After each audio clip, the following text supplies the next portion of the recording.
Salut à tous, c'est Quentin 4980 et je vais vous donner les résultats du pay-per-view No Way Out. C'est ma première vidéo, j'en ferai d'autres sur les résultats des pay-per-view comme ça là. Et sûrement sur Minecraft avec mon ami, je sais pas si vous le connaissez. Il s'appelle Simon496 et il fait des vidéos sur Minecraft. Alors mes vidéos, on va les procéder comme ça. Donc je vais vous dire le nom du le match et je vais vous donner la durée et la note que je lui ai donnée et je vais faire mon commentaire dessus. Alors le premier match de la soirée opposait Sheamus à Dolph Ziggler. Ce match a duré 15 minutes 10 et je lui ai mis une note de 14 sur 20. Je trouve que les officiels de la WWE abusent sur le titre de champion du monde poids lourd. Parce que ça devrait être en main event, mais ils le mettent tout le temps en premier match. Je comprends pas trop. Donc, sinon, Sheamus a dominé de la tête et des épaules ce match. Dolph Ziggler est revenu à un moment, mais il a pas fait grand chose. Donc Sheamus, il a fini avec son Brogue Kick. Le prochain match, c'était Santino Marella contre Ricardo Rodriguez.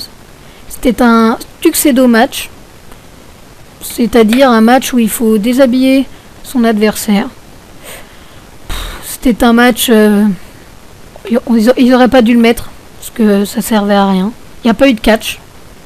Je lui ai donné une note de 5 sur 20. J'ai été gentil quand même.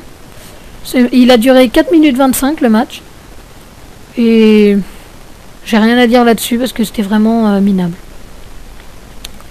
Le prochain match, c'était le match de championnat intercontinental qui opposait Christian à Cody Rhodes. Ce match a duré 9 minutes 30. Je lui ai donné une note de 14 sur 20. C'était un bon match. Christian nous a éblouis. Et Cody Rhodes pareil. Deux grands catcheurs qui s'opposent. Ça fait tout le temps des très grands matchs. Donc Christian est le vainqueur. Et il conserve son titre de champion intercontinental. Le prochain match, c'est un match pour déterminer l'aspirant numéro 1 au titre de Kofi Kingston et de R-Truth, qui opposait Titus O'Neil et Darren Young contre Primo et Epico, contre Tyson Kidd et Justin Gabriel et contre les Usos. Ce match a duré 9 minutes 30. C'est le match qui a la meilleure note du pay-per-view, 17 sur 20. Il y a eu des manœuvres aériennes géniales. C'est plus Tyson Kidd et Justin Gabriel qui ont fait le spectacle. J'aurais vraiment aimé qu'ils gagnent les titres. Mais c'est le match pour rencontrer les champions.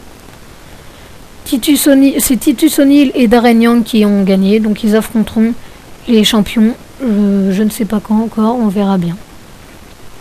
Donc le prochain match, c'est le match de Diva pour le championnat de Diva. Beth Phoenix contre Layla. Ce match a duré 6 minutes 57.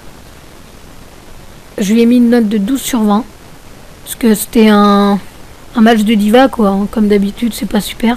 J'ai mis un petit peu plus de la moyenne parce que c'est des divas, hein. C'est le plaisir des yeux. Voilà. Donc, le prochain match, c'était Unico contre Sin Cara. Ce match a duré 5 minutes 48. Sin Cara nous a éblouis, encore une fois. Unico, pareil, hein, c'est deux grands aériens. J'ai mis une note de 13 sur 20 parce que c'était quand même pas mal. Mais c'était pas un grand match quand même. C'est Sin Cara qui a gagné. Alors, le prochain match, c'était un match attendu. CM Punk contre Kane contre Daniel Bryan pour le championnat de la WWE. Ce match a duré 18 minutes 17 et je lui ai donné la note de 15 sur 20. De très belles choses de la part de CM Punk et de Daniel Bryan. J'ai moins aimé quand même le style de jeu de Kane qui est plutôt lent. Donc le vainqueur, c'est CM Punk qui est toujours champion. Ça va bientôt faire 1 an. Ce qui est en 2012 un très grand règne. Avant, dans les années 80, on pouvait faire des règnes de 20 ans. Mais maintenant, 1 an, c'est déjà un très grand règne. Donc le prochain match, c'était une boucherie. Ryback contre 2 athlètes locaux, Dan Delaney et Rob Game. Le match a duré 1 minute 38. Je lui ai donné une note de 11 sur 20. Parce qu'il n'a pas duré longtemps, mais en même temps c'était un bon match. Qu'il aurait duré plus longtemps, j'aurais sûrement donné une meilleure note. Et le main event, John Cena contre le Big Show. Si John Cena gagne, John Laurinaitis est viré. Si Big Show gagne, John Cena est viré. Alors, ce match a duré 19 minutes 24. J'ai donné une note de 16 sur 20. C'était un bon match. J'aurais mis plus si ça aurait été plus rapide parce que Big Show est lent, hein, comme vous le savez. Mais c'était un bon match. À la fin, ça s'est bien battu. C'était la course pour la victoire. Big Show a pris la porte et John Cena a monté. Et comme John Cena est plus rapide, et ben John Cena a gagné. Donc, comme vous l'aurez compris, John Laurinaitis est viré. Ce qui, je pense, va faire du bien à tout le monde. Moi qui ai un anti-John Laurinaitis, je suis content. Ça doit être pareil pour vous. Donc, j'ai donné une note à ce pay-per-view de 14 sur 20. Parce que c'était quand même un bon pay-per-view avec des bonnes choses. Mais pas parfait non plus.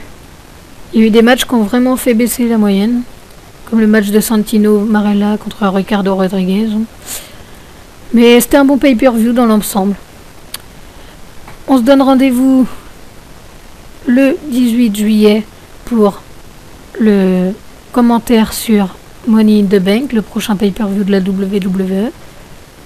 En attendant, portez-vous bien et salut à tous.